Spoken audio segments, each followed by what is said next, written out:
A new chapter in a game we all thought was finished.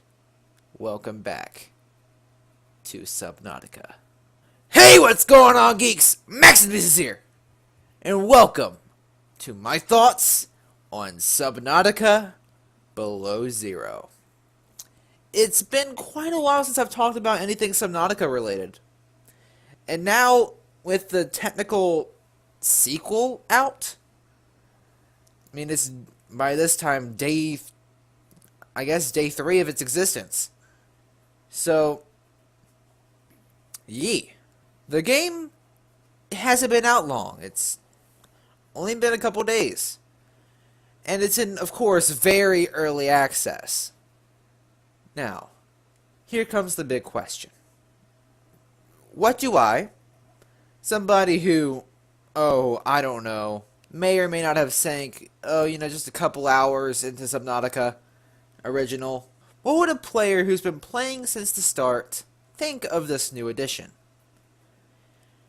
Well, that's why I'm here. To tell you what I think about Subnautica Below Zero. Now, this video is going to be broken up into a couple parts. It's going to be broken up into what I think about the game itself at first, like gameplay mechanics and stuff like that. Then the second part is going to be what I think about the current story. So if you were interested in the story, in experiencing it for yourself, and do not want to be spoiled about potential plot elements, or even about the plot of the main game itself, click off when I get to that point. I will once again tell you when I'm going into that segment. And then finally, we're going to conclude with some final thoughts and what I think my overall rating of the game. That being said, let's go on to the first. Well, I think before we do, it'd be nice to give a brief overview of what's going on here. So, Below Zero takes place a year after the ending of the original Subnautica. You play as a girl named Robin, who works for Alterra in discovering the secrets of 4546b, which is, if you don't know, the planet that Subnautica takes place on. Old Robin here is a worker at this Alterra base in an Arctic section known as Sector 0 on the planet, and she is assigned to research alien artifacts and the local ecosystem. One of the biggest mysteries Alterra is trying to solve is the existence of the mysterious precursor race, and trying to work with their technology. And this is the purpose of Robin and crew. But after a severe storm causes an avalanche and destroys most of her base, she is left without, well, a base to report to. This throws Robin in an unexplored and uninhabited oceanic planet. Of course, she still has support from the Alterra space station above the planet, but she's working alone, and with the bare minimum of supplies. I guess I should have been more thorough when I said avoid spoilers, but again, this is stuff that you'll see basically in the first, 5 minutes of playing the game. Gameplay. Most of the same mechanics from the original Subnautica carry over. There's still the fabricator, and there's still things like gathering materials and breaking limestone and such, and you need to catch food and scan stuff to better understand the environment, and of course to, keep yourself alive. Now, one feature that they have currently removed is the ability to self-scan yourself, which I guess makes sense because the purpose of the last game is to cure yourself, and since the disease doesn't play that big of a part in this game, although it is mentioned several times, it makes sense that you don't have to worry about constantly checking your infection, because you're not dealing with it anymore. You're still, out here surviving in this strange world and dealing with strange fish. But it's a bit different now. Like I said, you are getting help from Alterra. They're sending you down supplies and supplies drops. Sending you down a freaking temporary base to live in. It's not like in the previous game where it's just you and a life pod. This time, you have help. Which, honestly, I don't feel like takes away from the game. In fact, it just builds on the lore and makes sense considering what's gone on here in the last year. Now let's talk graphics. Sure, you'll encounter the occasional strange glitch where something doesn't either render in or there's strange gray lines at the edge of your screen. You might see that glitch in a second or two. I don't know. But overall, when everything's working according to plan, the game looks breathtaking. Just like the original Subnautica, the visuals in this game are absolutely incredible. The water physics look really good. The fish look, well, like fish. Everything looks like it should. And it looks fitting for it being in an Arctic area. And, you know, certain creatures that you see in the regular game have a more Arctic-esque rendition of them. The peepers now have this strange, crazy add-on. I mean, look at the way that one's swimming right there. And, of course, with the new game, it means that there's going to be new creatures as well. Like these things, which apparently you can actually tame them, actually. Which is something that you couldn't really do that much of in the original game. And wildlife aren't just there for you to eat. You can actually use fish such as the Titan holefish here to replenish your oxygen. And you actually see an example of a symbiotic relationship with the miniature shark-like creature called the symbiote, which lives in the hull of the giant holefish, which is pretty cool to see. So just like the previous game, it's a thriving ecosystem. You still see predatory fish eating other fish. You still see, you know, groups of fish, schools of fish swimming together. And those things I showed you earlier that can be tamed will hunt in packs, which is kind of cool. You'll see the symbiotes fighting off smaller fish that get too close to their giant holefish here. Even though they don't really seem to bother me that much. So, maybe that hasn't been added in for them to attack the player yet. We shall see. As far as fragments go, there are still fragments, and there are still plenty of scannable structures out there in the world that will give you access to those blueprints. So as far as finding new things to create, you know, scanning stuff is still pretty much the same. You can either, if you scan a fish, gain knowledge about what it is and what it does, its behavior and all that, even though some things haven't really been added in yet. Or if you scan items, you get their blueprints, so you can create some yourself. And overall, like, things like the fabricator and storage locker still function the same way they do. In fact, your new life pod, if you will, has an expanded storage component that is much better than the storage compartment in the original life pod, which is very handy, especially considering that how much stuff that you get to use or pick up, you know. We also get to finally see in-game examples of technology that was hinted at in the previous game, such as the bioscanner, where you can you can scan yourself and get a piece of your own DNA or whatever. That was a concept. That was originally a concept for an item in the original game called the transfuser, I believe. So it's good to see that things like that finally make an appearance. They've also added in the concept art creature, the rock puncher. And I must say, it looks incredible. And they've also added in the ability to use fish and hold fish to actually, you know, influence the environment around you. So they're adding in the cool stuff that we wanted to see, like the crazy new creatures and some items that we wanted to see.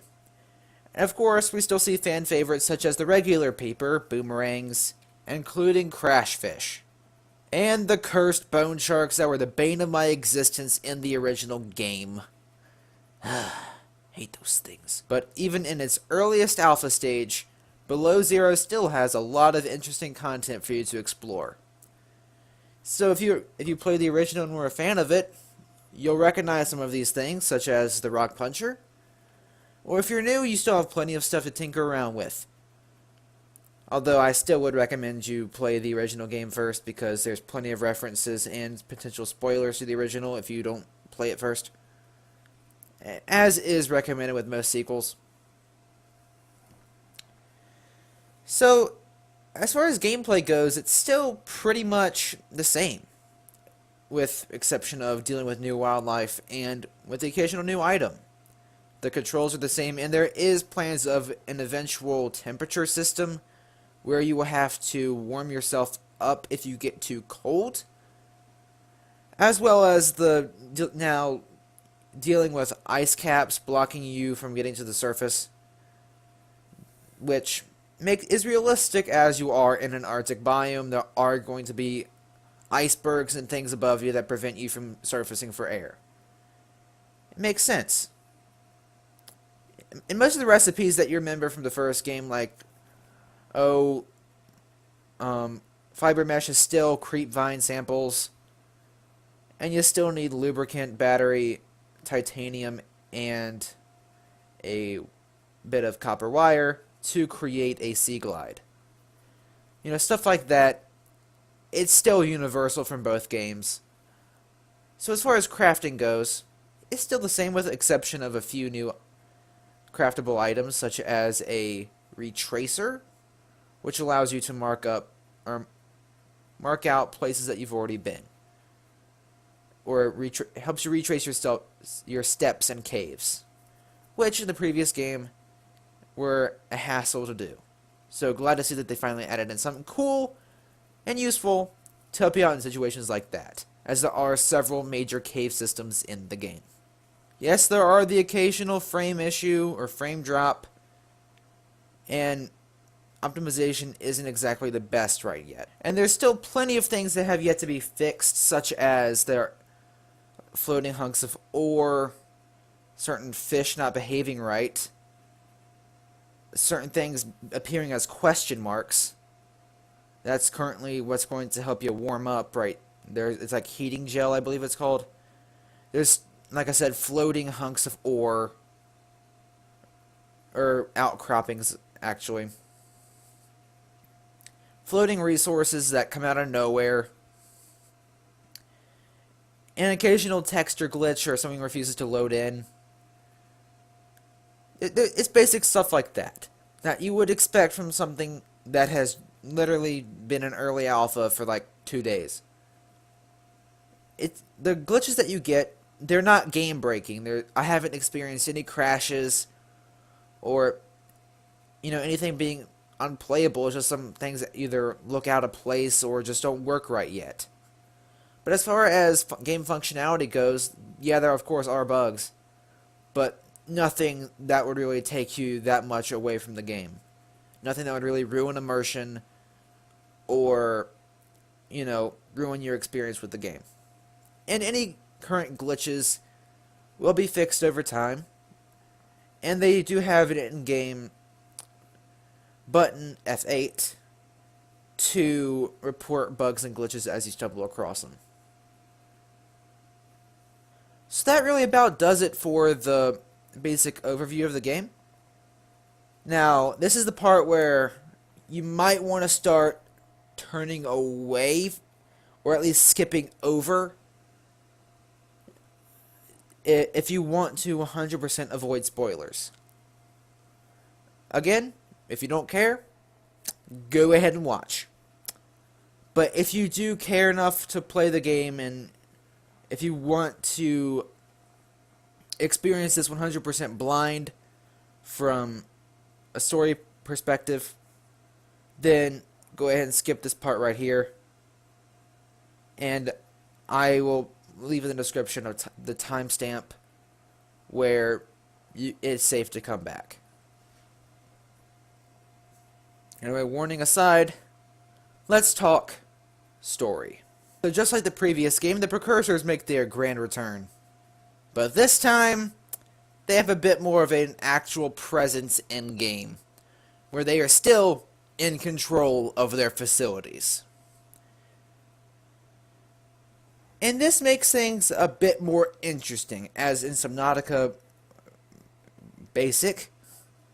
I'm just going to say, the facilities were all abandoned, and they, other than occasionally you'll receive like a distress signal from one, they had no real purpose to try to stop you from doing something, no defenses, no anything like that. And this time, it seems like there's actually something in control of them, making them activate security doors, and a voice literally telling you to go away or else there'll be consequences to the player. And this only increases as the player is forced into the ocean.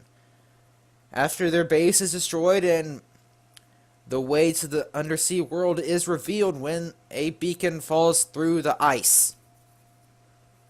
This is where the story begins. You see pretty early on that Altera is interested in precursor technology and apparently cultural artifacts, even though you don't get any kind of compensation for turning in these historical artifacts. You see, Altera is interested mostly in the aliens' technology. They don't care about the culture. They're just in it for the tech. In fact, there is a bounty for discovering bits and pieces of precursor technology, meaning you get rewards in-game for finding precursor technology, which is actually working, even though the description of it in the databank is pretty slim. It is actually an implemented feature where if you get a certain milestone, an airdrop will pop down, you'll get something. So this goes along with the story, as it shows that Altera is interested primarily on harnessing the precursor technology. And you are literally instructed, even though your base is destroyed and you're dealing with this whole emergency situation, you are literally told, hey, there's an alien sanctuary down here, go find it, explore it, and report back what you find. This shows that even though they have somebody in a situation of distress, that Altera's primary focus is harnessing or at least discovering and understanding the alien technology.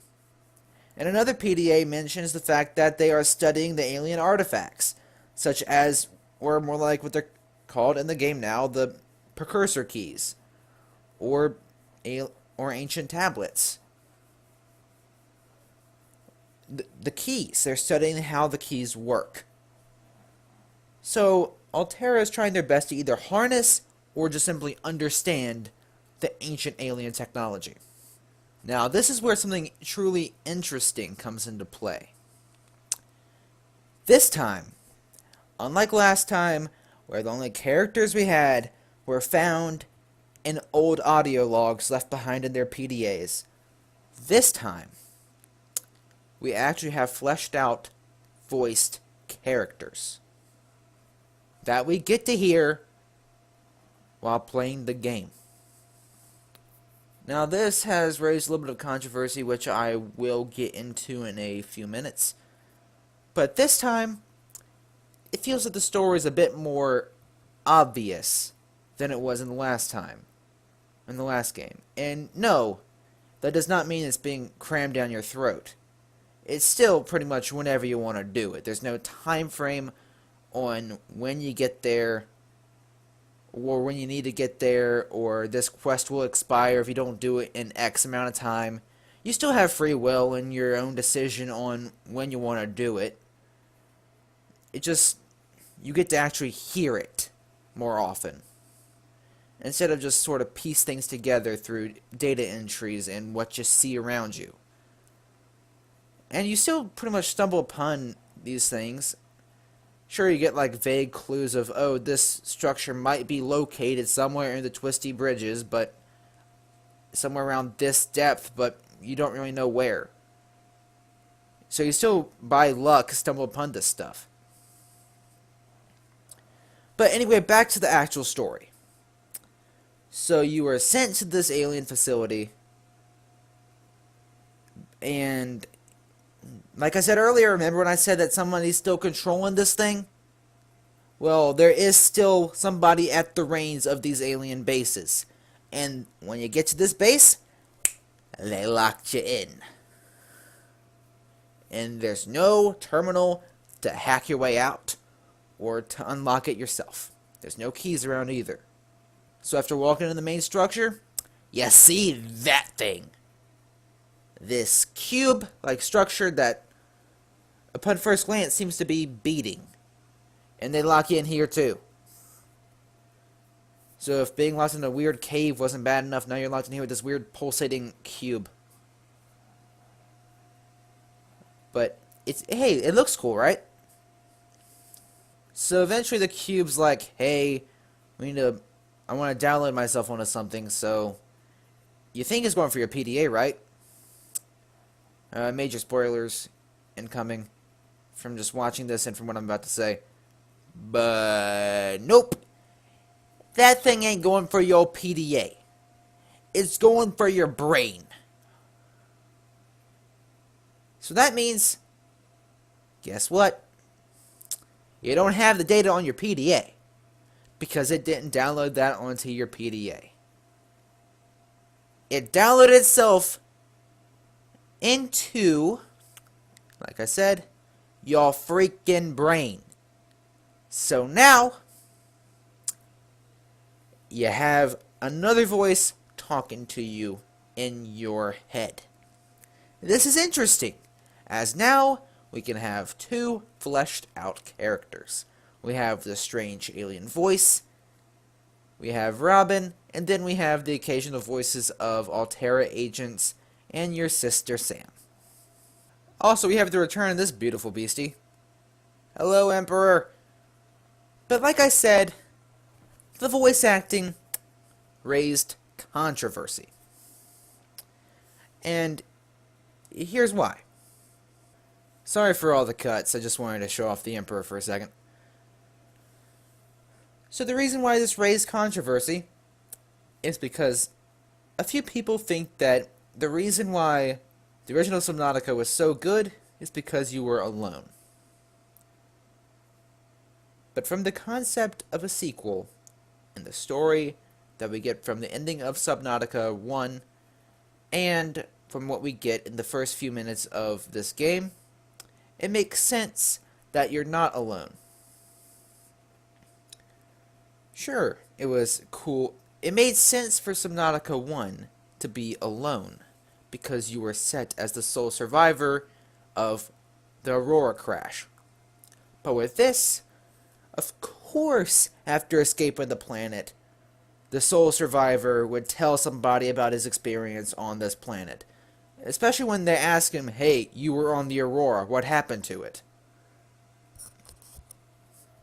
So of course he'd tell what happened. And of course, Altera, being interested in alien technology as they are, they would send more ships to explore this planet. And a year later, they've set up several research bases on another side of the planet. And in one of their logs, one of their mission purposes is to reclaim lost Aurora technology. To finish scavenging the Aurora's parts, taking back anything of interest like old prawn suit pieces and stuff like that, and doing something productive with it.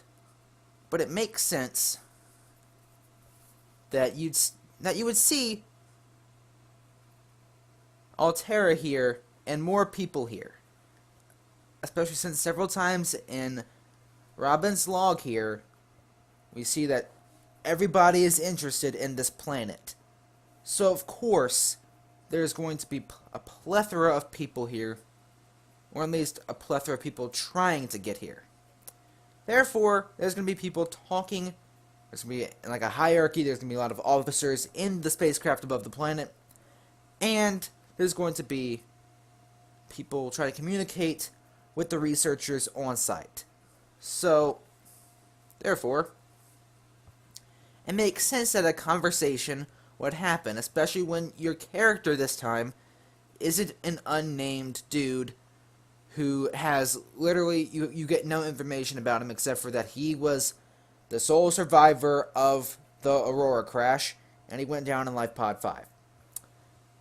We get his name in a terminal somewhere, but that's all the information we have on him.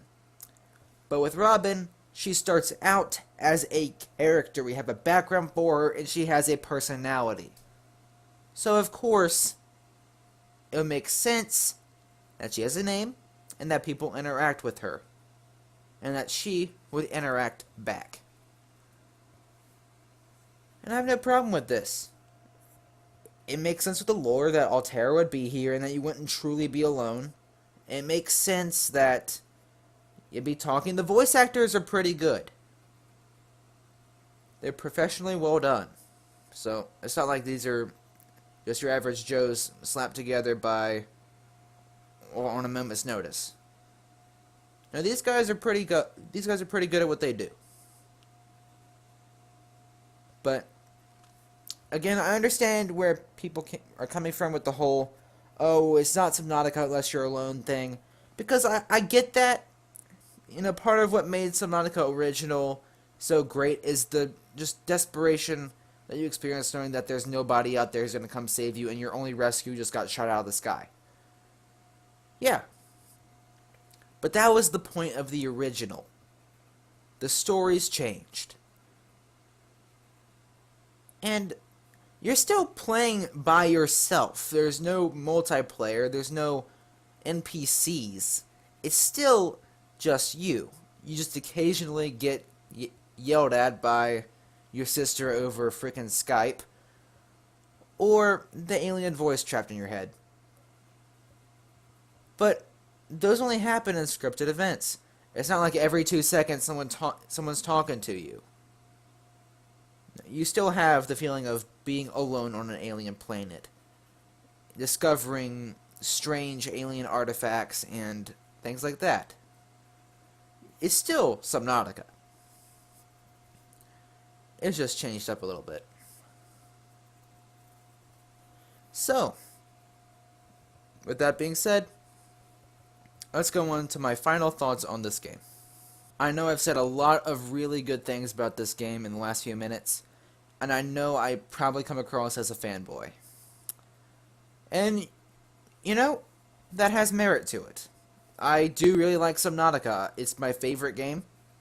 And Below Zero has definitely impressed me. Sure, there's plenty of glitches. Sure, there's plenty of unfinished textures and item reports that don't really exist. And there's plenty of stuff that, of course, will not be complete day 2 of early access launch. And unfortunately, there's only a limited amount of things we can do at the moment. Only a limited amount of things we can explore and see, as the map isn't exactly all together yet.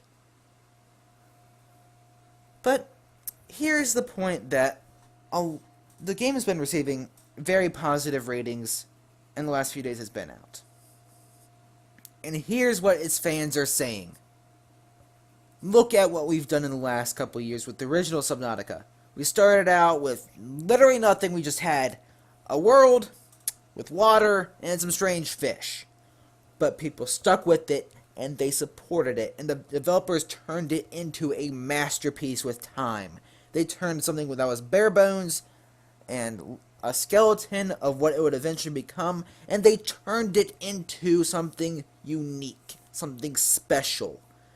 They created a story, they've expanded the world, there was a realm of mystery and excitement that I believe can be recaptured here.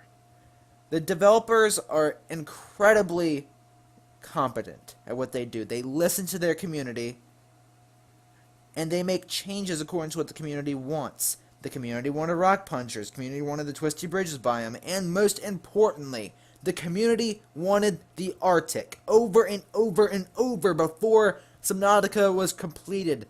Everyone's asking, when's the Arctic biome coming out? Or theorizing that the next major edition is going to be the Arctic biome. And then there was like rumors that, oh, if you go in this direction in the void, you will eventually reach Arctic. And then they did it. They added all this stuff that players wanted to see, like the rock puncher, the transfuser, and of course the Arctic biome itself. And for what it is, for its currently limited amount of time, or of play time available, they've delivered a good experience. And I do believe that with time, they can create a game just like the first game before it, and might just even surpass the original. Which is something that, honestly, I never thought I'd say that any survival game could ever top Subnautica. But you know what survival game could top Subnautica? Subnautica 2.0. But guys, those are just my thoughts. And if you disagree with anything I've said, please share with me your thoughts on the game yourself in the comment section. I am more than willing to listen to your opinions, and, you know, if you bring up some valid points, I might just change my mind on some things too. Of course, I still will stand on the things that I like about the game.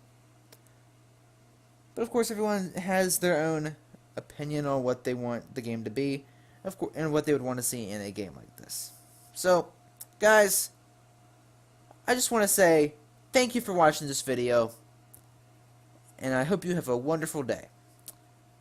And one more thing, guys, I'm not going to be doing a let's play on this game yet. I'm going to wait for it to get more content, and the story just doesn't cut off at a certain point, and then I just have like just a world to explore. But after that, that's all, folks. So I'm gonna wait for it to become a bit more developed until I actually start playing it for YouTube. You know, wait until it has a bit more polish to it, and then I'll do a let's play, especially since I haven't completed my let's play of the original Subnautica yet. So I'd like to finish the original first, and then, over time, continue to play the second. Anyway, guys, thanks again for watching, and as always, Maxusthebeast is out.